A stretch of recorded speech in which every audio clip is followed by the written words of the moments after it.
নতুন সব রেকর্ডের পাশাপাশি শেষ হলো আলোচিত সমালোচিত বিপিএলের একাদশ আসর। 7 দলের 40 দিন ব্যাপী এই প্রতিযোগিতায় দুর্দান্ত পারফরমেন্সের সুবাদে ব্যক্তিগতভাবেও পুরস্কৃত হয়েছেন 6 ক্রিকেটার।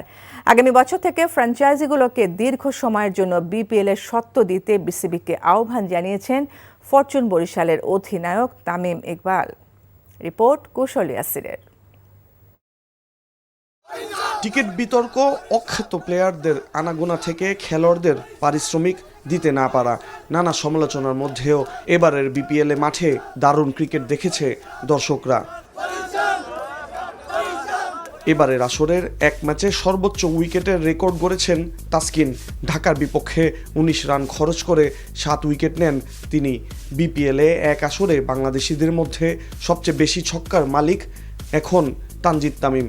তার সামনে থাকা ক্রিস গেইলের ছক্কার সংখ্যা 47।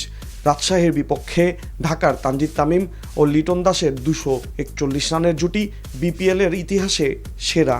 ব্যাট হাতে 14 ইনিংসে 355 রান ও বোলিংয়ে 13 উইকেট নিয়ে বিপিএলের সেরা ক্রিকেটার হয়েছেন খুলনার অধিনায়ক মেহেদী মিরাজ। অন্যদিকে 12 ইনিংসে 1 সেঞ্চুরিতে 485 রান করে ইমার্জিং ক্রিকেটার নির্বাচিত হন ঢাকার তানজিদ। 12 ইনিংসে 25 উইকেট নিয়ে টুর্নামেন্টের সেরা বোলার হয়েছেন রাজশাহীর তাসকিন। এছাড়া 1 সেঞ্চুরি আর 350তে 511 রান করে খুলনার নাইম শেখ পেয়েছেন সেরা ব্যাটারের পুরস্কার। ক্যাপ্টেন্স নক খেলে ফাইনালে সেরা খেলোয়াড় হয়েছেন তামিম ইকবাল। এদিকে মাঠের সম্মাননাও পেয়েছেন তামিম। বর্ণিল আন্তর্জাতিক ক্যারিয়ারের ইতি টানার পর বিসিবি সম্মাননা জানিয়েছে তাকে। বিপিএলের ফ্র্যাঞ্চাইজিগুলোকে 3 বছরের সত্ত্ব দিয়েছিল বিসিবি। এবারের আসরের সমাপ্তির মাধ্যমে এই চক্রের অবসান হয়েছে। তামিম জানিয়েছেন কমপক্ষে 5 বছরের জন্য সত্ত্ব দেয়া উচিত ফ্র্যাঞ্চাইজিগুলোকে।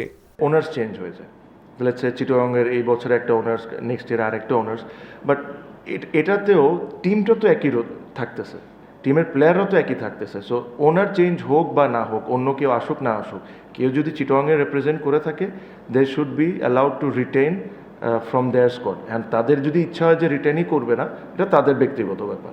বিসিবি ফ্র্যাঞ্চাইজি মালিক, সতীর্থ ও ভক্তদের প্রতি কৃতজ্ঞতা প্রকাশ করেছেন তামিম।